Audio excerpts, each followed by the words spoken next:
Welcome to Chapter by Chapter. I'm your host, Brian Thomas Kropp, and I believe that stories have a tremendous power for good, and so I write them, and I enjoy sharing them with you. And if you are new to the show, how this rolls is in just a little bit, you'll get to hear a chapter from a story that I have written, and then on the other side of that, get to hear some of the behind the scenes on either Easter eggs that I threw in there, some writing tips or publishing tips, those kinds of things. And if you are into how things get made, this is a good podcast for you. We have been in a book just started. This is chapter 4 of a book called Shell Game. So you can swing back just a few episodes and pick up there from the beginning. But we are right now, let's see. Yes, so our hero of the story, in case you don't want to jump back, our hero of the story is named Evan Gold, and he is a private detective in a small town in Kansas called Athens, Kansas. And I have loosely based Athens on my hometown of Emporia. And he is in financial trouble. The business is about to go under.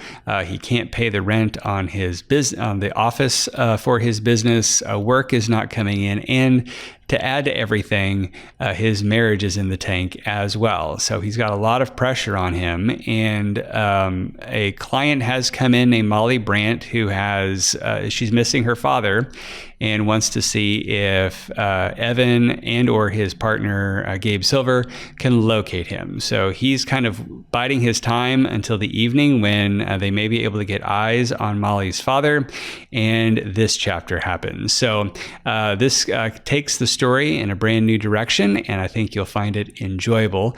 And we will get to chapter 4 in Shell Game right after we hear from this week's sponsors. Chapter 4.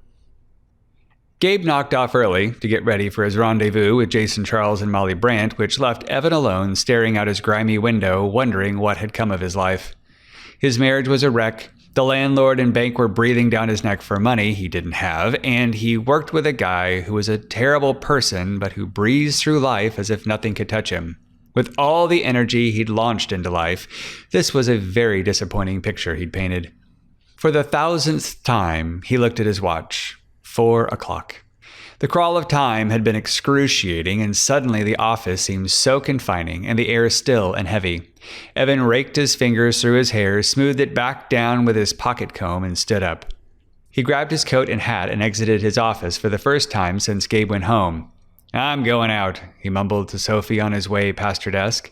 Sophie seemed to be enjoying the relaxed pace of not having as much work coming in, and had occupied herself by reading the Athens Gazette. "Anything good?" Evan asked, not waiting for an answer. "No," Sophie sighed, not taking her nose out of the paper. "Just some more nonsense about Maryland's overdose, and somebody in Washington seems overly concerned with soccer fields in Cuba." Evan stopped cold. There was something that never sat right in his mind about Maryland's drug overdose. "What about Maryland?" Sophie dog-eared the paper and stared at Evan. "Look, I know she was a looker and all that, but seriously, Evan, you're going to have to come to grips with the truth that you will never meet her." "It's not that. Just something about it." "You ain't wrong about that. Sad is what it is. Just sad that someone would get to that point," Sophie said. "You know what they say," Evan mused. "What's that?" Sophie looked at him with "I dare you" eyes. "If money were the answer to life, Hollywood would be the happiest place on earth," Evan said, and rapped Sophie's desk twice with his knuckles.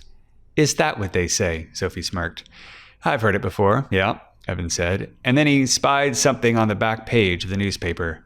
The monthly bazaar was in town. "How about that?" Evan said to himself, and then shooting a wink at Sophie. "I'm out. Gonna do some treasure hunting." "Is that mess back in town?" Sophie flipped the paper over to discover the ad. "You should come out with me sometime," Evan said. "I'd rather get my hair set," Sophie said. "Suit yourself." Evan placed his hat on his head and tilted the brim to the right before saying, "Catch you tomorrow, Soph." "Take care of yourself, Evan," Sophie said. "Don't I always?" he said, and walked out of the office. 1 week a month, Commercial Street between 6th and 12th Avenues was shut down to traffic and was filled with junk traders from all over the area. Other than a double feature at the Bijou, this was the highest entertainment in all of Athens. People came out to buy, sell, or trade trinkets and oddities and catch up with one another. It was a traveling menagerie and made a circuit in the border states. Evan suspected a lot of the merchandise came from the Missouri side of Kansas City and violated interstate commerce laws. Still, it didn't stop him from pursuing the artifacts and, more enjoyably for him, haggling over the junk. As he walked past the different tables and booths offering such exotic items as large wooden splinters, presumably from Ford's Theater the night Booth shot Lincoln, to rather ordinary shell casings from France and unused ration books, there were cheap oil paintings, hand-painted china, homespun fabric, and even a candy maker or two. Evan figured these war relics and farm implements were still common in the attics, basements, and sheds of many in Athens and wouldn't sell for much. Evan was not interested in most of this stuff anyway. Maybe it was because of his last name or the gambler that resides in every man's heart, but he fancied himself a bit of an expert in gold, specifically jewelry and coins. He was drawn to this stuff like a moth and held a deep hope that at one of these flea markets he would find some overlooked piece of something from the palace of Marie Antoinette and buy it up for a song. It had already happened once, or so he thought. At such a bazaar, he happened upon the ring that he gave to Catherine when he proposed to her. Maybe, he thought, if he found something like that, it would be a sign that things were not as dire as they seemed. Just then, a booth caught Evan's eye. It displayed an untidy assortment of rings, necklaces, brooches, and combs. He ran his fingers through the variety of trinkets like a gold prospector looking for a glint in a pan full of silt. Not worth the effort, he thought. He had the notion of buying the lot and seeing what he could uncover once he was back at his apartment. His eye stopped on a particular pendant. It looked to be an oversized pearl and hung artlessly on the chain. He held it closer. The gold work was crude, like a novice had done it, instead of a jeweler. "I can tell you have a good eye, sir," the lady behind the table said. She wore a thin cotton dress and covered her graying hair with a fraying straw hat. "That there is some rare pieces," she said. "Is that right?" Evan said without feeling. Flattery was standard at the bazaar, and Evan had developed an ear to know how to haggle a reasonable price by how extravagant the compliment. The thicker the flattery, the more worthless the merchandise. "Indeed," the woman continued. She moved her hands like a magician about to tell a whopper of her story. "That lot there," she pointed to a pile of necklaces from where Evan had fished out the pearl pendant. The strands looked to him like a den of hibernating snakes. "Were purchased by me on a recent voyage to Arabia." "Is that so?" Evan said. The woman raised her right hand and swore. "I cannot tell a lie. Well, not exactly Arabia, more like France, but the people who sold this to me were from there. Morocco, I think." Evan looked again at the oversized pearl. It was rare to find a pearl this large and would be worth a lot if it was natural. Even a cultured pearl of this size might be worth something. Then he asked himself if he could sell it for more than would buy him out of his financial troubles. Then he wondered if this was the sign of the good tidings he'd hoped for. Would Catherine like a pearl pendant? "How much?" Evan said. "For the lot?" asked the merchant, pushing an unruly lock of hair into another bobby pin. "For just this piece," Evan said. "It's all or nothing," the woman countered. "You can't just sell me the one piece?" "Can I be frank with you?" the woman asked. Evan nodded. "Most of this stuff is junk. We make our money on volume. If we add a nickel and dime our way through the inventory, well, it's just not worth our time. So, you like the necklace? That's nice. You got a girl?" Evan hesitated before saying he had a wife. "Good. Buy the lot. Give her the necklace. She'll be thrilled. Give her the rest of the stuff over time, and she'll be happy. A long time. Everybody wins." Evan sighed.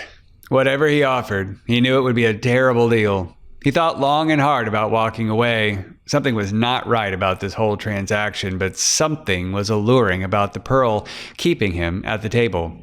"Let's say you give me 20 for the lot and we'll call it even," the woman offered. 20? Evan winced. "You just said all this stuff was junk." "I said most of it was junk. That piece in your hand is worth the 20 all by itself." 5, Evan counteroffered. The woman looked at Evan like he said something in a different language. Sir, be reasonable. I have a business to run. I can't just hand stuff away. I can't take less than 15. 10, Evan shot back. I like your spirit, the woman said. You know a good deal when you see it. Let's see. For you, she said. For the lot. She paused and considered her options a moment, as if her merchant's mind didn't have the price already on the tip of her tongue. Sold, she said finally. Evan pulled out his billfold and opened it. He handed her a $10 bill, and the merchant snatched it from his hands as fast as lightning, so fast that Evan wondered if even then he'd paid too much. The woman scooped up the items and placed them in a small flour sack before handing them to Evan with a bright smile on her face. What a wise purchase, sir, she said. I could tell I was not dealing with an amateur. Evan took the bag and sighed to himself. He would go back to his apartment and spend the evening seeing if anything was even good enough to give back to a pawnbroker. He took 2 steps away from the booth when a man, out of breath, ran by and clipped Evan's shoulder before stopping at the woman's table. Where is it? He asked. Where's what? Asked the woman, and then a look of recognition washed over her face. No, you get out of here. This ain't no place for men who drink before supper. The man persisted. There was a certain... I lost. The man stumbled over his words. Evan marked him carefully. He certainly had the look of a man who drank before supper. Red face, lots of sweat rolling down his nose. He was a big man, and Evan assessed that this man was not a local, whoever he was. A man of this size and brashness would stick out in Evan's line of work. I have money. I can buy it back. I have to get it back. The man's stubby finger thumped the table where Evan's purchase had just been. Well, let that be a lesson to you. I may not be able to stop my husband from his gambling game, but I certainly don't have to obey the poor saps who lose at his table. The woman folded her arms and looked scoldingly at the pathetic hulk of a man. What's that supposed to mean? He asked. They're sold. What's sold? The man pleaded. Everything my husband took off everyone at the table. You lot should be ashamed of yourselves. When? The man panted. What? When did you sell it? Just now, she said. To who? Came the man. Now, I don't go around telling my business to any, she started, but the man slammed his hand on the table, separating him from the merchant. To who, woman?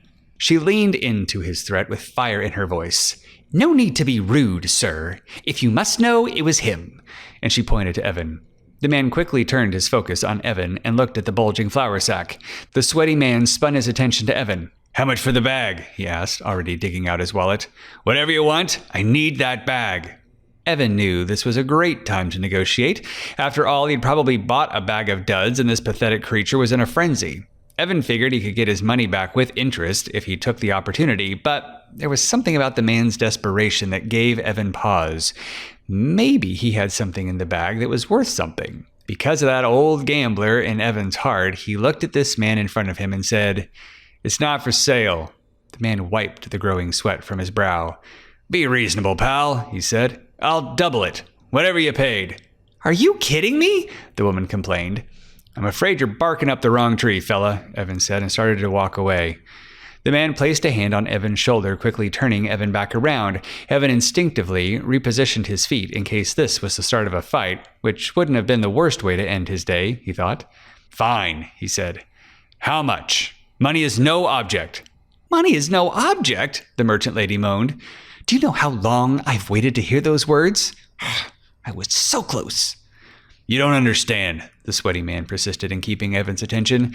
My employer is a rancher in Arizona. The bank where he kept all his gold was robbed and I tracked it here. I have to have it back, the man pleaded. Evan leaned forward slightly. First of all, she says you gambled it all away, so I'm inclined to think you're lying. So, when you get me something that proves what you're saying is true, and we stand in a court of law to dispute your claim, then I'll consider it. Until then, better luck next time, Evan said, and turned to leave. The man ran around Evan to block his retreat. Look, okay, you got me. I don't have a boss in Arizona, but you don't know what you're involved in, chum, the man said to Evan. I'll take my chances, Evan replied, and tried to push past the man. The man looked to Evan like he wanted a fight, but the setting was too public. Fine, he said, pointing at Evan's heart. But I'm warning you. Get rid of it as soon as possible. If they find you with it, you'll wish you had, but by then it will be too late. The man looked around as if he suspected a ghost to be there, turned back to Evan and said, "This is not over between you and me." Then the sweaty, barrel-shaped man pushed past Evan and disappeared into the crowd. Evan looked back at the merchant and gave his shoulders an apologetic shrug before taking a couple more steps away. He was suddenly eager to see what in this sack was worth all this trouble. Halfway between the flea market and his apartment, Evan wondered if he had been followed out of the market and decided he was better protected at his office if the crazed man decided to follow him or jump him. So he expertly checked his surroundings before ducking down an alley and doubling back to his home away from home. So I was listening to this chapter and realizing the amount of Easter eggs in this chapter are just a little much. So I'll start with them because they're mostly meaningless to you probably, unless you are from Emporia or know me or have been there or those kinds of things. But then we'll get into some of the more meaty parts about writing a story and some of the issues that I ran into with this particular chapter. One of them is that most of downtown, where this flea market is located in Athens, in Emporia, which is my hometown, and Athens, Kansas, the story's setting is loosely based on my hometown. And it's getting tighter all the time. But between 6th and 12th Street on Commercial in Emporia, I would effectively call that downtown Emporia. It's about 6 blocks, obviously by math, and covers most of the old town's businesses of like retail, that kind of thing.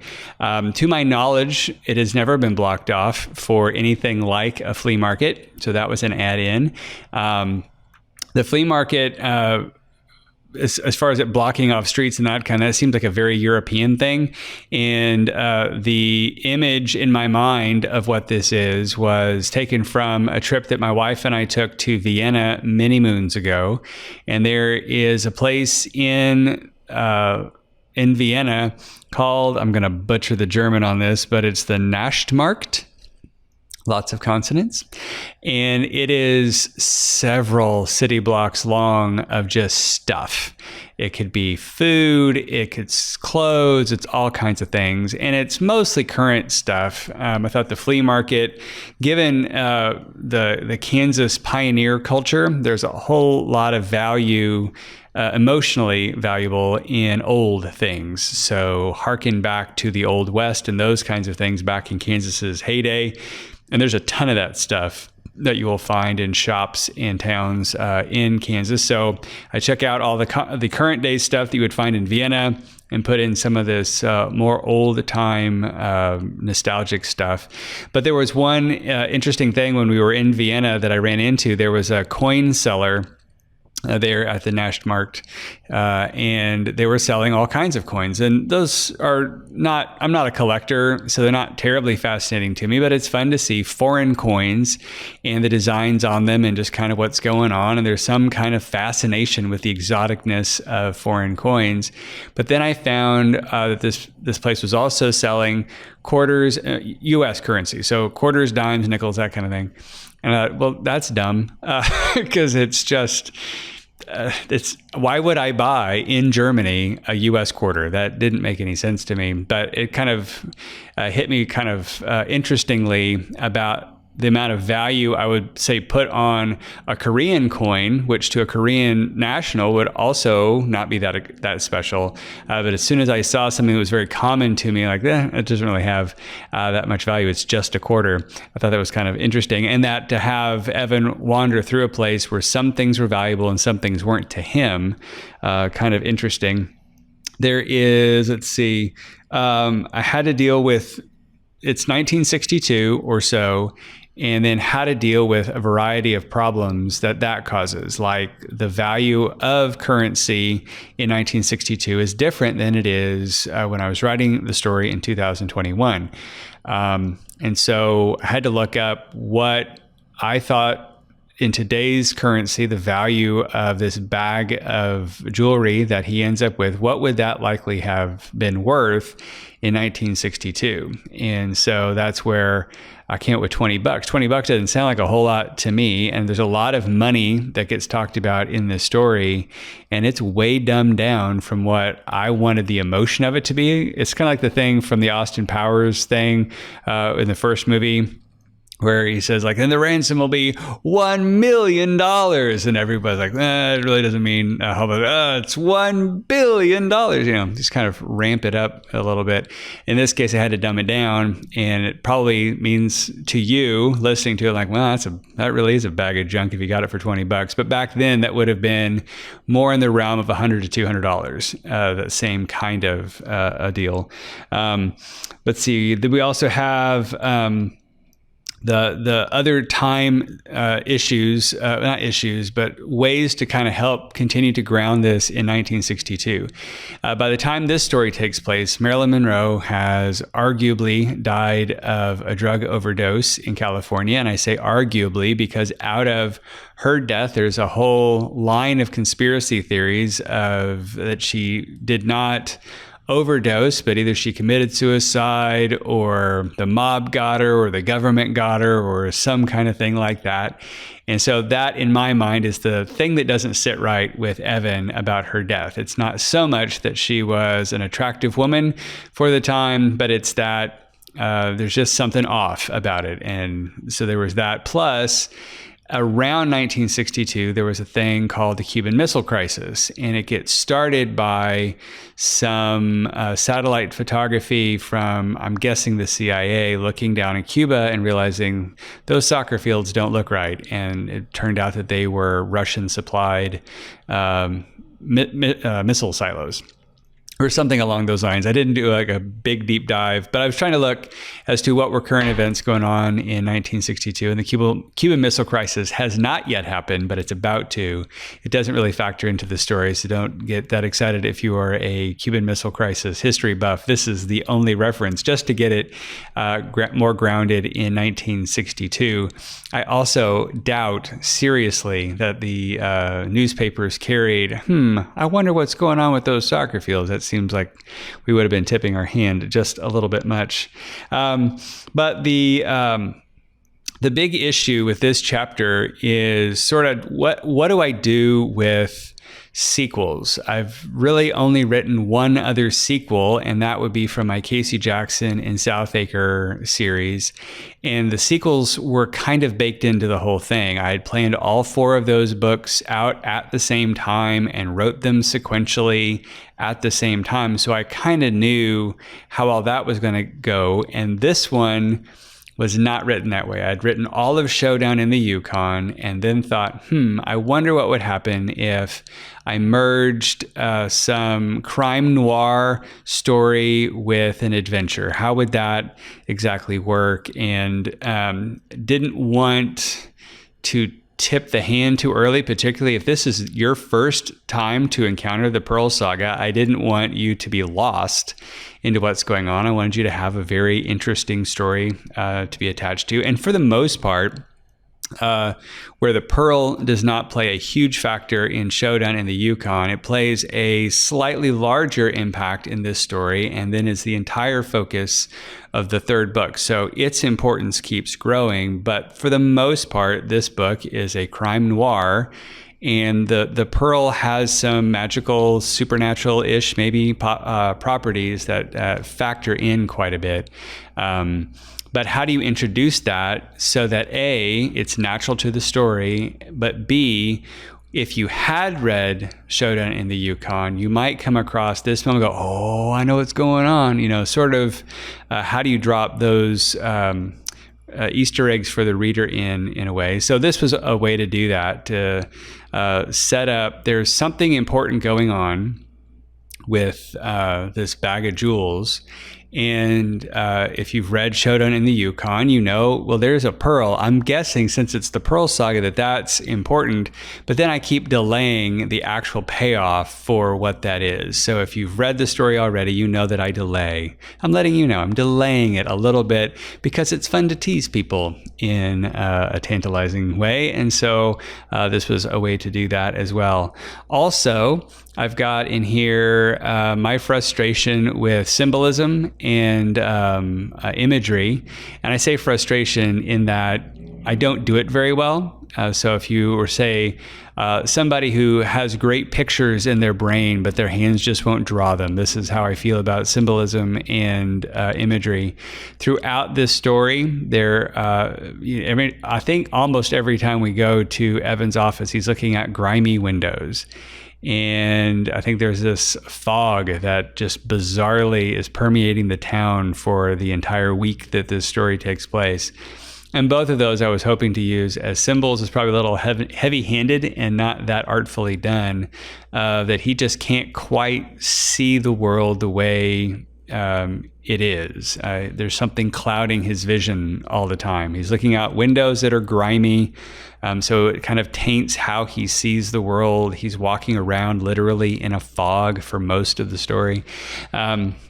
So one of the things that I'm trying to communicate to my kids about the stories that I'm writing, that I'll also pass along to you, is all of this, if you went back to episode 1 and started with For the Benefit of Mr. Kite and kind of tracked through all those episodes, each book that I've written has sort of been, how can I grow in a certain area? How can I write a longer story, or how can I write a multi-plot story, or how can I do those kinds of things?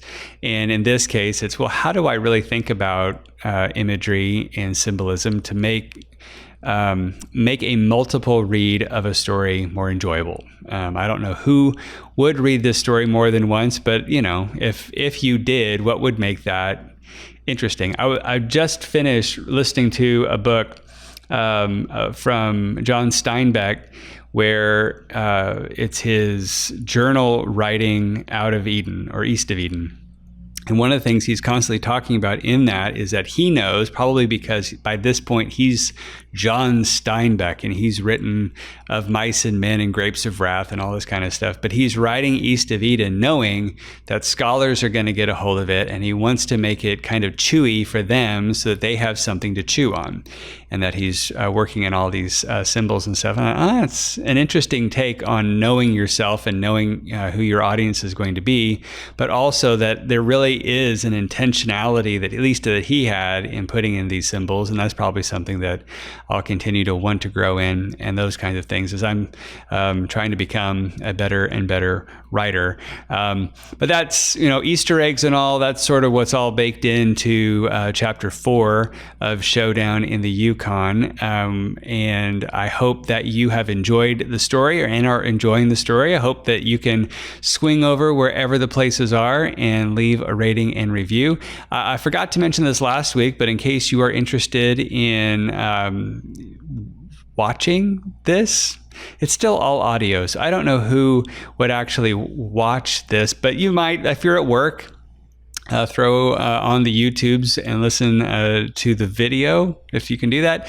There at work, you could do that, I guess. But this is also out there on YouTube. And so there will be links to the YouTube channel on here as well. If you want to take a look at that, you can chat over there and leave reviews and subscribes and all the things. Most of what I want to do in writing is to communicate. And so I'm trying to provide as many avenues to get to that as possible. So you can check all those things out. You can swing over to brianthomascrop.com. You can, for your email address, I can send you a bunch of stories, and then we can stay in touch for that. You can also follow along with Shell Game over there on the blog, or you could swing over to Amazon and grab yourself a copy. Either way, there's all kinds of ways for that to happen. I hope that you have a tremendous week, and we'll be back with Chapter 5 next week on Chapter by Chapter.